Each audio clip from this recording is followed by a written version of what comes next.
where largely Sakheras, Vasalya, and the epitome of all Madhya Ras is established.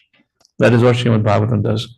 Second thing Srimad Bhagavatam does, it also introduces us to different expressions of Lord Shri Krishna. By introducing us to different expressions of Lord Shri Krishna, it further establishes the greatness of Krishna. Prabhupada in the 10th chapter, 8th verse, Prabhupada write, everyone says Krishna is great, but nobody knows how great is the Lord. That greatness is introduced in the 10th chapter by discussing briefly the vibhutis or the opulences, but we learn at last in the Srimad Bhagavatam through the incarnation of Vara Avatar, Vamana Avatar, Nasimha Avatar, Matsya Avatar, Parshuram, etc., etc. Now, after describing all this thing, then comes Srimad Bhagavatam, and which brings us into practical realization of our relationship with the Lord, where the Lord, Supreme Personality Godhead, as Sri Chaitanya Mahaprabhu or Lord Shri Krishna, Sri Chaitanya Mahaprabhu appeared just 500 years ago, and he taught us how to practice bhakti. The process and the destination of the goal is one and same. You remember the Lord, you surrender to the Lord, you serve the Lord, you love the Lord by the process of glorifying. And then how? The Lord reciprocates by glorifying. And that's what Sri Chaitanya Mahaprabhu Jagannath Puri Dham, how he would host or how he would welcome the devotees when they would come from Navadip for the Chaturmas time. And how much arrangements he would, how much time he would spend himself to make arrangements for the comfort and convenience of the Lord. So 9th chapter of Bhagavad Gita talks about the Param Guhyam, the most confidential knowledge, which we just saw briefly in one or two verses, how the Lord's devotees are always protected. But we saw the manifestation of Lord's love and care through the dealings of Sri Chaitanya Mahaprabhu towards his devotees.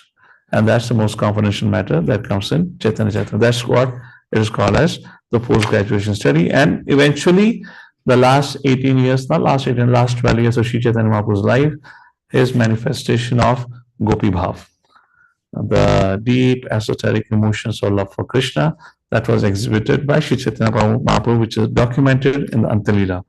And when in 10th canto, we just get a brief of it. But in in Chaitanya Charitamrita, we get more details of it. So that was the 5th subject matter. The 6th subject matter is, who is Sri Chaitanya Mahaprabhu? Rupa Goswami defines who is Sri Chaitanya Mahaprabhu. Namo Mahavadanyaya Krishna Prema Pradayate Krishnaya Krishna Chaitanya Namane Gautase Namaha. Namo Mahavadanyaya. Namo means I offer my respectful obeisances. Namo these days also refers to Narendra Modi. So, but the original abbreviation is I offer my humble obeisances. Namo Mahavadanyaya. Vadanyaya is merciful. Maha means the most merciful. Krishna Prema Pradayate, one who is giving Krishna Prema like anyone else before.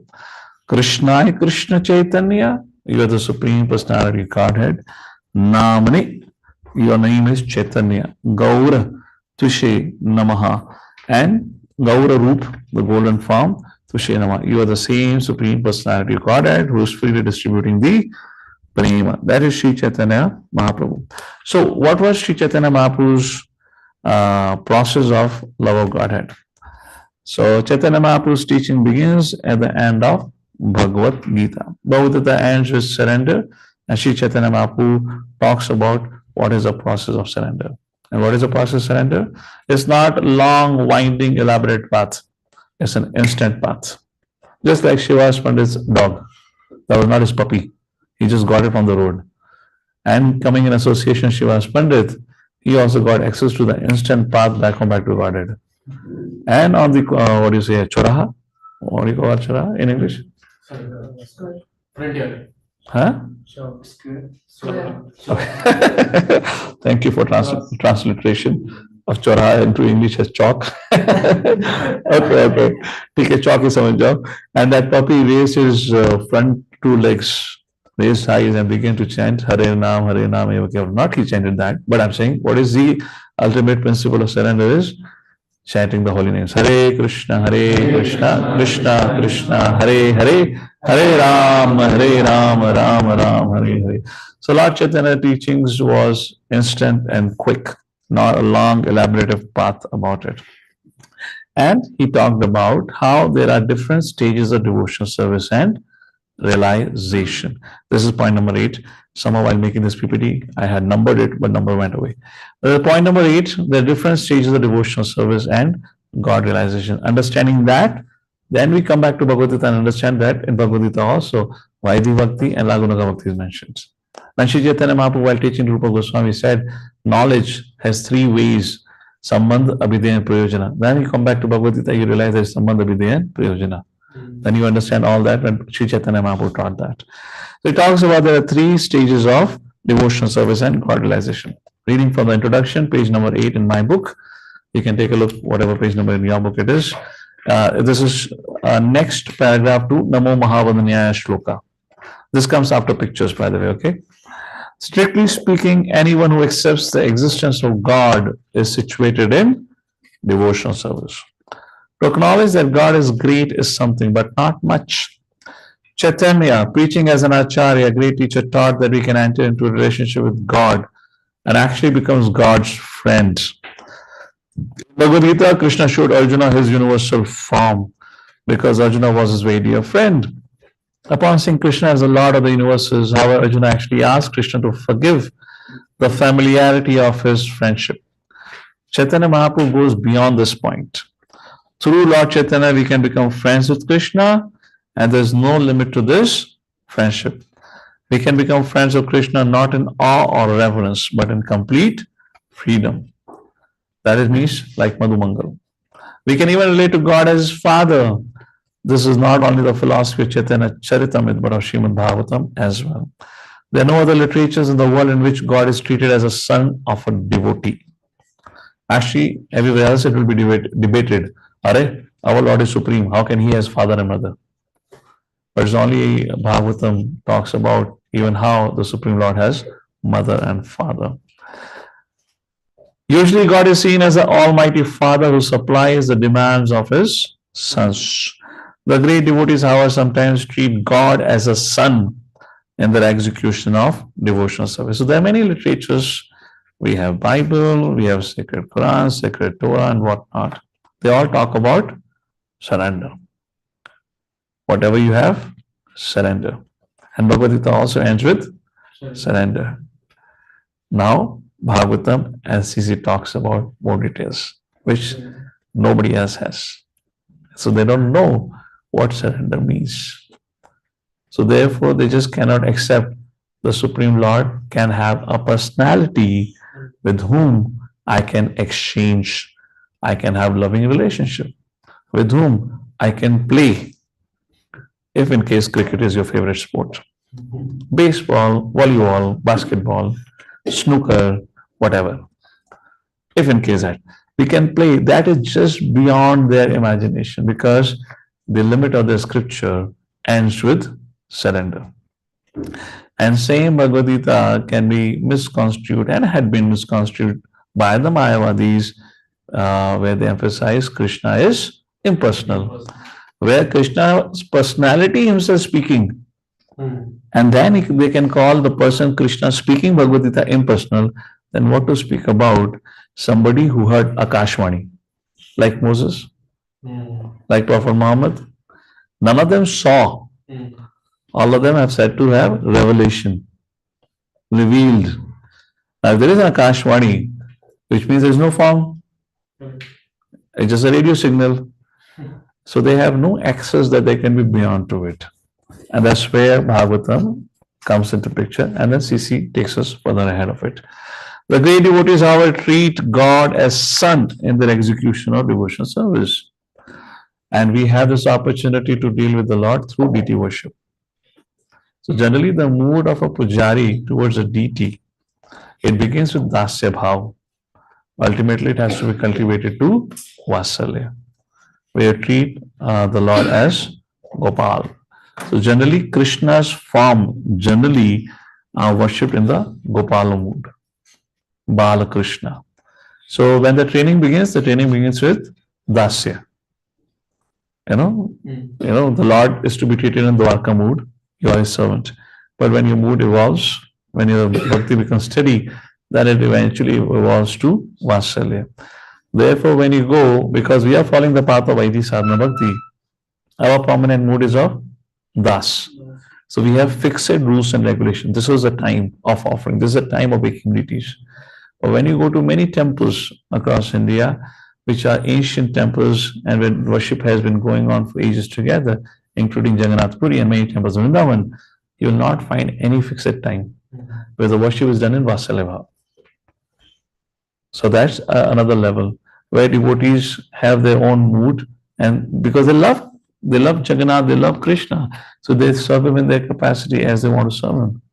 So they don't see Krishna as a deity; they see Krishna as their Lala. Oh, it's cold. How can I wake Krishna at 4:30 in the morning? Let him sleep. No, this is a genuine thought. The thought is not that because I need to sleep, I am feeling cold. That's not the thought. Arey, what's the point of waking up Krishna so early in the morning? It's so cold. And they will have a late morning program. So there's a difference. So, so therefore we have to be a little conscious. Of course, that's not my subject matter, but the point just came. Okay, but yeah, like this. Anyways, going back to the subject matter here. So what was I saying? I was reading here. The son demands, the father supplies, and supplying Krishna, the devotee becomes like a father. Instead of taking from God, we give to God. It was in this relationship that Krishna's mother Yashoda told the Lord, "Here, eat this or you will die. Eat nicely." Sanatana Goswami, don't ask salt from me. Go and get for yourself.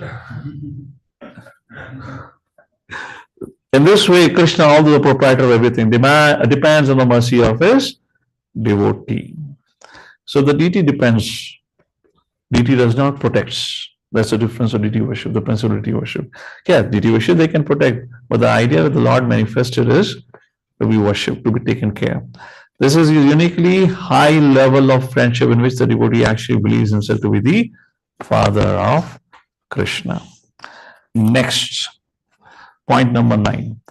However, Lord Chaitanya's greatest gift was his teaching that Krishna can be treated as one's lover.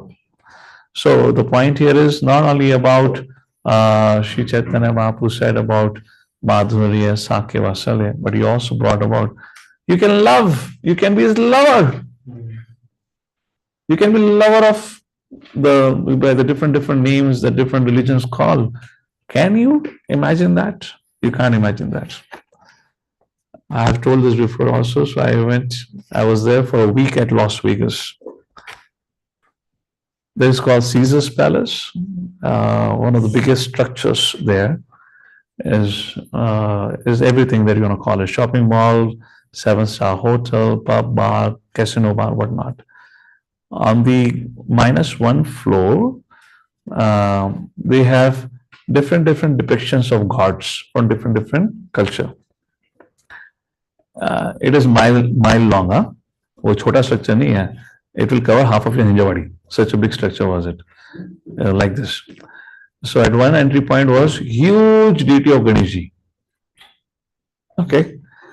At another entry point, some far away point, was Laughing Buddha.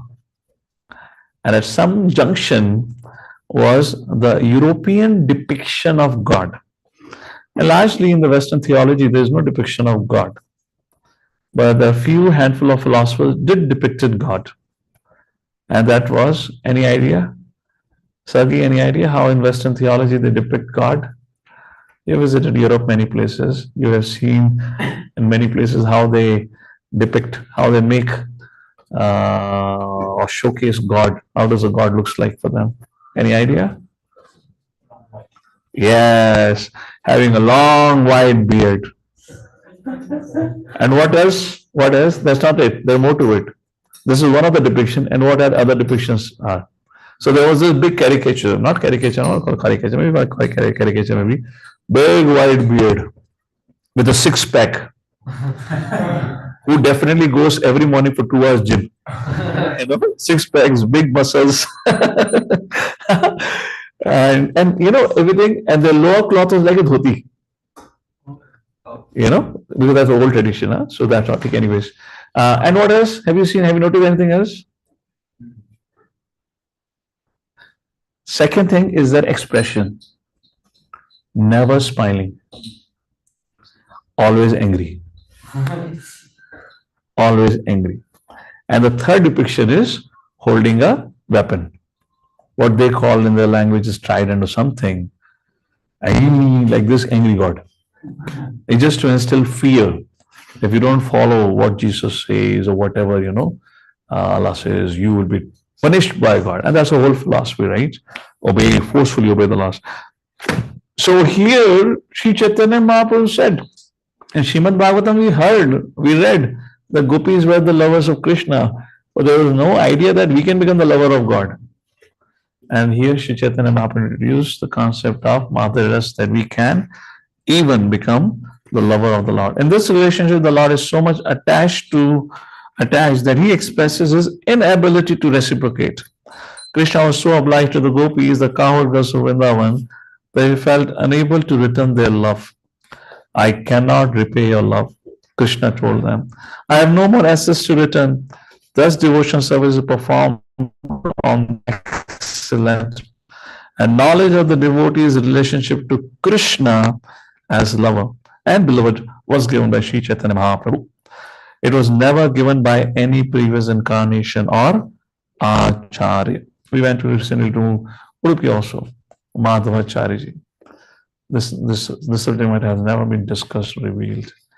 At max, Dasya Bhav, which eventually, through deity worship, for some of them, may evolve into Vasalya.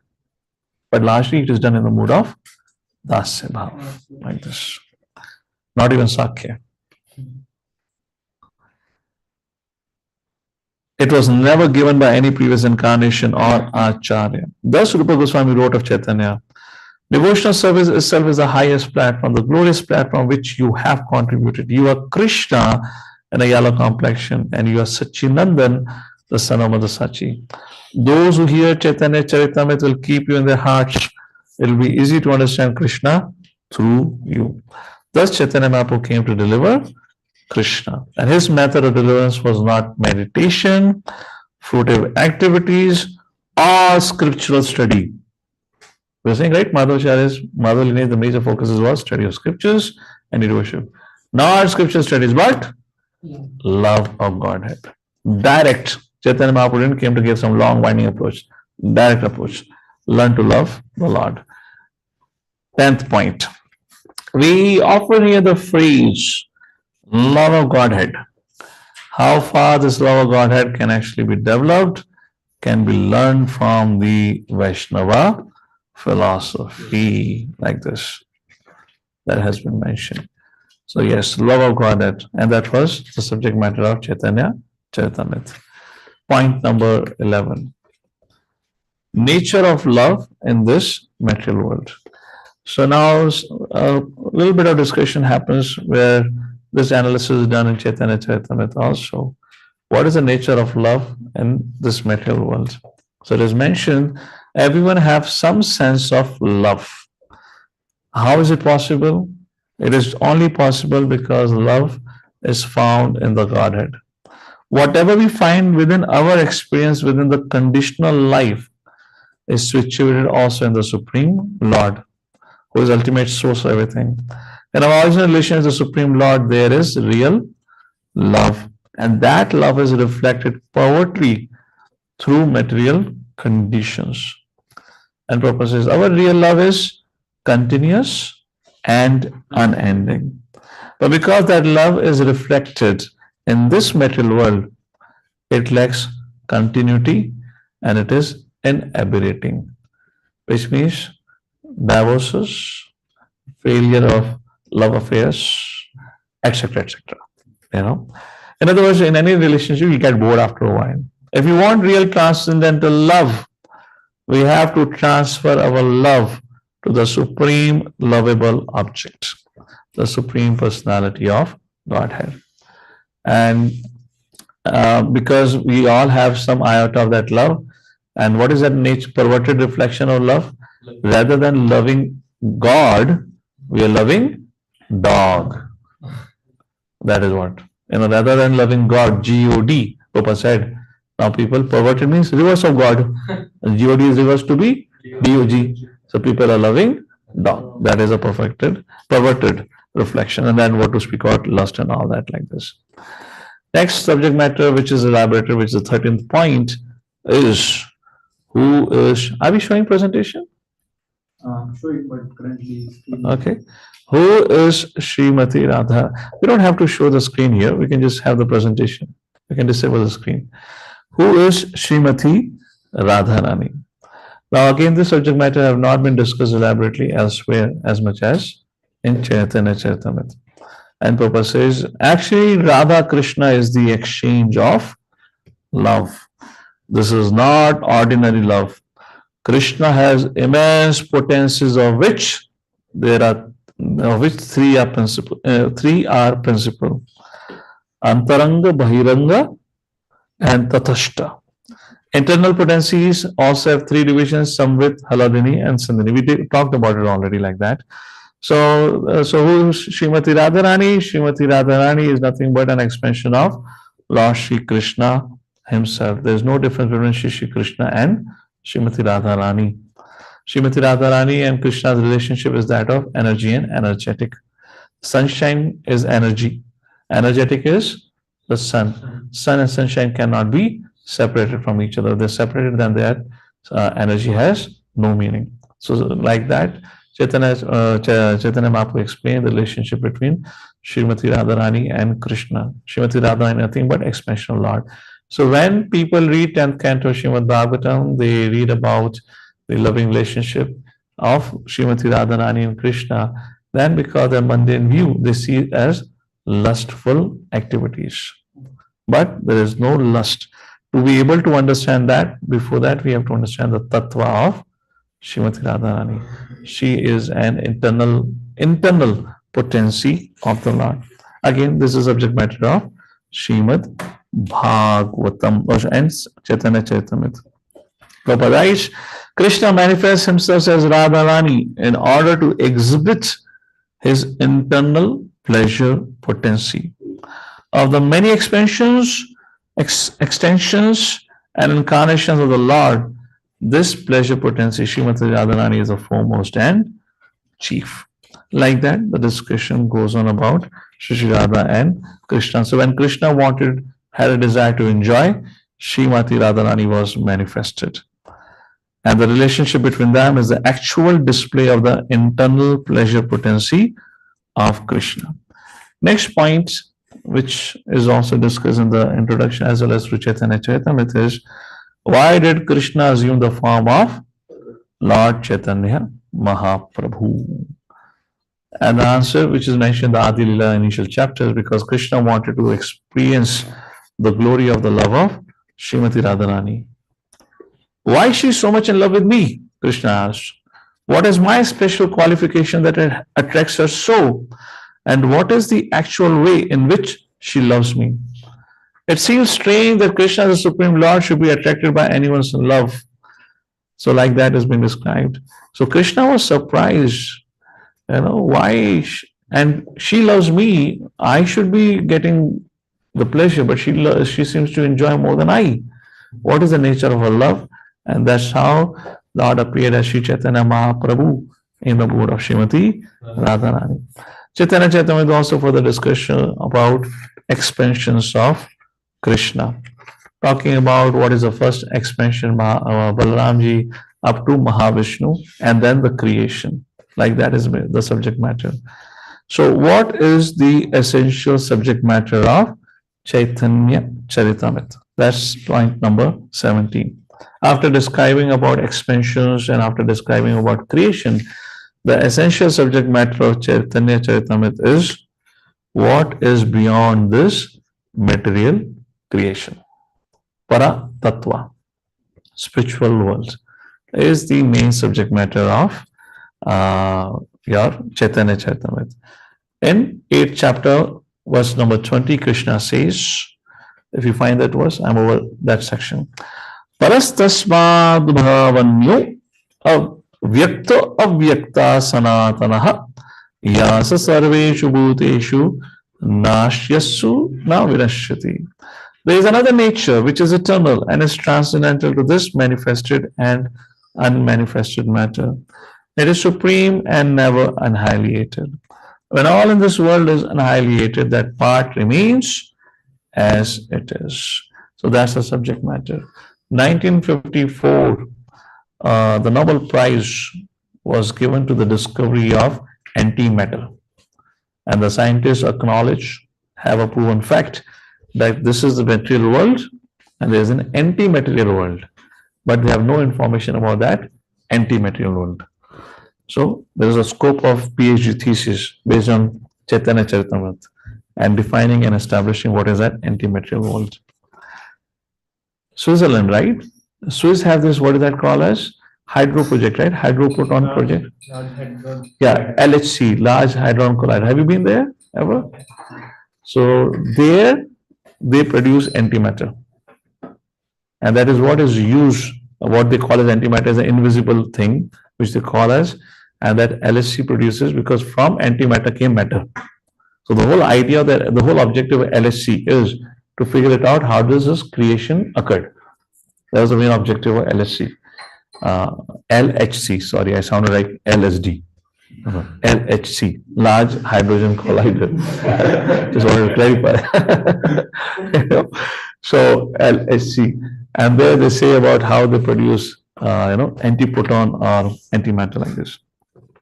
So that's our essential subject matter of CC. Now the 18th point is, how do you then understand this essential subject matter? How do you understand Paratattva, spiritual nature, which is beyond imagination, which is beyond speculation, which is beyond human effort, which is beyond human intelligence, which is beyond ChatGPT or what is Google? Gemini, artificial intelligence. It is artificial because ultimately it's coming from our intelligence only. So it is all beyond. So that unless we receive the knowledge through the Vedic source, we cannot. So how do we receive that knowledge? And there's a whole discussion on the subject matter of disciplic line. So much so, even Sri Chaitanya Mahaprabhu accepted initiation, just to emphasize the importance of receiving knowledge through parampara. And when he met Ishwarapuri, it is he, no, not in case of Ishwarapuri, I believe it's during the sannyas ceremony. What is the name of sannyas guru? Keshav. कुछ भी बोलते हैं आप लोग यार, पहले double confirm करके बोला करो. What is the name of sannyas guru? Keshav Bharati. Keshav Bharati. You said Keshav Kashmiri. अच्छा केशव भारती बोला. Okay, Keshav Bharati. Okay. So to his ears he had chanted the mantra and then he received. I guess not in the case of Ishwarapuri, or maybe Ishwarapuri also. Sorry, I have a vague remembrance of that. Anyways, so next subject matter comes is why Sri Chaitanya Mahaprabhu himself is the Supreme Personality of Godhead except Spiritual Master. I was making a point during the European Yatra, if you remember, there is a lineage of Gaudiya Parampara who argues that we have no connection with Brahma Madhava Parampara. And their argument is based on the point Sri Chaitanya Mahaprabhu is the Supreme Lord. All the four bona fide paramparas started from Krishna or Vishnu. So our Gaudiya Parampara is also started from the Lord directly. Why do we have to relate ourselves to Madhava? No, that's not the point. Ishwarapuri was a disciple of Madhavendra Puri. Madhavendra Puri was a disciple of Lakshmipati Tirtha. And we discussed also why Lakshmipati Tirtha would have a disciple as Puri. Puri is a name given within Shankaracharya lineage. This is one of the sannyasa lineage. Why? Because Madhavendra Puri had taken a sannyas initiation, just like Sri Chaitanya Mahaprabhu takes sannyas initiation from Keshava Bharati, who was also a Shankaracharya's within Shankaracharya lineage, under that sannyasi. Similarly, Madhavendra Puri. Otherwise, his initiation was from Lakshmipati Tirtha. For so much so, even Madhvacharya's Harinam Mantra Diksha even happened through Shankara Parampara only. Achyuta Preksha was also sannyasi within the Shankara Parampara like that. Alright, so why Spiritual Master? Because you want to set the essential message that everyone needs to accept. Spiritual Master, connect through Vedic Parampara. And the conclusion. In Srimad Bhagavatam, there is a great deal of information given about the Vaikuntha planet, which are beyond the material universe. Similarly, a great deal of inconceivable information is given in Chaitanya Charitamrita. Any attempt to arrive at this information through experimental knowledge is not possible. The knowledge simply has to be accepted. According to the Vedic method, Shabda is regarded as evidence. Sound is very important in Vedic understanding. For if it is pure, it is accepted as authoritative. Therefore, when you read, what does it mean by sound being pure? So, sound being pure means it also has to got to do with individual is producing sound. Although transcendental sound is never contaminated in any situation, but there has to be patata of the person who is creating that sound. Therefore, in Srimad Bhagavatam, in the first chapter, in one of the purports, this is the third or the fourth verse, only purport, the qualification of Srimad Bhagavatam speaker is mentioned. Who can speak about Srimad Bhagavatam? The one who is learned in all the Vedic sciences, Upanishads, Vedas, and of course, what to speak about following four regular principle. That is least requirement to come on human platform. Then what to speak of rising on the Vaishnava platform like this. So the sound is pure, it is accepted as authoritative. The sound is pure when it is repeated. Sound is pure when it is repeated. What is heard, we repeat. And what is the original source of sound? The Vedic knowledge. Like that. Even in this material world, Prabhupada gives an example, even within this world, we accept a great deal of information which is sent thousands of miles by telephone or radio. In this way, we also accept sound as evidence in our daily lives. For example, news, Bangladesh going to have elections, America going to have elections, Russia-Ukraine war, Israel conflict, what is happening all over the world. We accept through news media. There is nothing but a radio wave transmission. Ultimately, it's a sound. Even you see the presenter, ultimately it's a sound. So we accept things of this world through sound. And those sound may be traveling through radio waves for hundreds and thousands of kilometers. So a Supreme Personality Godhead, can he not generate a sound from the spiritual world and send it to material world? Is it impossible? Possible. And that sound is called as Vedic sound. Therefore, when Garudji flaps his wing, it sings or creates a sound of singing of Samaved. The mantras are chanted through the flapping of Garudji's wings, like that. Although we cannot see the informant, we accept his information as valid on the basis of sound. Sound vibration then is very important in the transmission of Vedic knowledge. The rest of the introduction talks about how material world manifests, and finally it concludes with the subject matter that I'll reserve for our Vrindavan Yatra. Is about taking shelter of Vrindavan. It's a very important subject matter in Chaitanya Charitamrita. Prabhupada quotes that. I will not discuss this here. We'll make this as an introductory topic or discussion for our Vrindavan Yatra. How to take shelter of Vrindavan. How did Krishna Das Kaviraj Goswami took shelter of Vrindavan? How did Chaitanya Mahaprabhu took shelter of Vrindavan? That's the subject matter which we learn from Chaitanya Charitamrita also. So with that, this was a quick recap of the subject matter teachings of Lord Chaitanya. We were discussing about teachings of Chaitanya Mahaprabhu to Sanatana Goswami. Rupa Goswami were already concluded, and we were discussing the subject matter taught by Chaitanya Mahaprabhu to Sanatana Goswami. With Rupa Goswami, Chaitanya Mahaprabhu had spent 10 days. With Rupa Goswami, Sanatana Goswami had spent almost 2 months. 10 days at Prayagraj and 2 months at Varanasi, like that. So that discussion is going on. So next week on Tuesday morning when we meet, we'll continue the discussion from that chapter onwards. I didn't want to start from there, then it would have been a little big gap of what we have discussed. A little introduction, and we had not read introduction before also. So I took it as an opportunity to brief about the essential teachings of Sri Chaitanya Mahaprabhu. So just to recap, what did we discuss today? These are the key points. First, sorry, whatever. From the Chaitanya Charitamrita, we learn how Lord Chaitanya taught people to break the shackles of Maya and become immortal. They are innumerable living entities, all of them are individuals. We should not think as we are contaminated by material energy. Krishna is also overpowered by material potency. So the real question is, how can we remain unpolluted by material contamination even while in this world? Chaitanya Charitamrita is not intended for the novice. It is a postgraduate study of spiritual knowledge. I gave you the reason. Who is Sri Chaitanya Mahaprabhu? We quoted Rupa Goswami. Namo Mahavadanya. Sri Chaitanya Mahaprabhu teaching begin from the point of surrender to Krishna. How do we surrender? In what ways? Then there's a discussion on the different stages of devotional service and God realization. Then the subject matter of rasa was described. And what is the greatest gift of Sri Chaitanya Mahaprabhu's teaching? That Lord Sri Krishna can be treated as one's lover, which had never ever been discussed or introduced by any incarnation, what to speak of Acharyas. Sri Chaitanya Mahaprabhu did that. Madhurya Ras. Point number 10, we often hear the phrase love of God. How far this love of God can be developed can be learned from Vaishnava philosophy or from the teachings of Sri Chaitanya Mahaprabhu.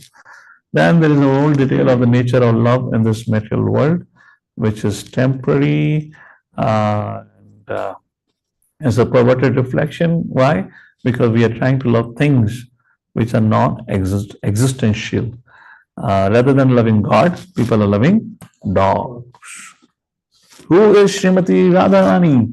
Eternal consort of Lord Shri Krishna, the energy of Lord Shri Krishna, expansion of Lord Shri Krishna, internal potency of Lord Shri Krishna. She is Haladini Shakti, the one who gives pleasure to Krishna. Nature of Tattva Radharani. Why did Krishna assume the form of Sri Chaitanya Mahaprabhu? To experience what Srimati Radharani experiences in loving Krishna. What are the expansions of Krishna? How this material world is created? From Balaram to the Chaturvyuha to Narayana, and to second Chaturvyuha, Sankarshan to Mahavishnu to Garbhodak to Shirodaksha Vishnu. All that has been explained in CC in detail. How to understand about Paratattva or spiritual nature, which is beyond imagination through disciplic succession. Why Sri Chaitanya Mahaprabhu himself accepted spiritual master? Because he wanted to set a precedent. Just like Krishna accepted, Lord Ram accepted. We cannot understand the subject matter without accepting a bona fide guru. And the conclusion, we can only understand all these things when we accept Vedas as one pure authority. And Prabhupada says Vedic knowledge exists in the form of sound. Srila Vyasadeva documented it for our sake because we would not be able to remember everything. And then Prabhupada said, even here, 100,000 miles across, through the sound and through the sound vibration, we receive information. And we believe in it. So why can't we have spiritual sound vibration coming from the spiritual world to the material world? So the Vedic knowledge is the spiritual sound vibration created by the Lord Himself. Vedasya sarve aham eva vedyo vedanta krit vedavid eva chaham. Jagadru Srila Prabhupada ki, Sri Chaitanya Mahaprabhu ki. Hare Krishna. Thank you all for joining in. I hope all of you are familiar with the new schedule that we have published. You're all welcome to join in for those sessions as your time permits. And I guess that's it for today. I don't think there would be any questions on this subject matter because this was all introduction. So just quickly seeing who all are there today, who all I get to meet in the new year. Mother Madhavni, Mother Priyanka, Mother Yagya, Nitai Prantu. Are you still in India? You went back to London? No, Prabhu, I'm still in India, flying this Saturday. Okay. Ravi Prabhu, Mother Shruti, our Blue Ridge Gang, Mother Anjana, Mother Sonam Nikhil Prabhu.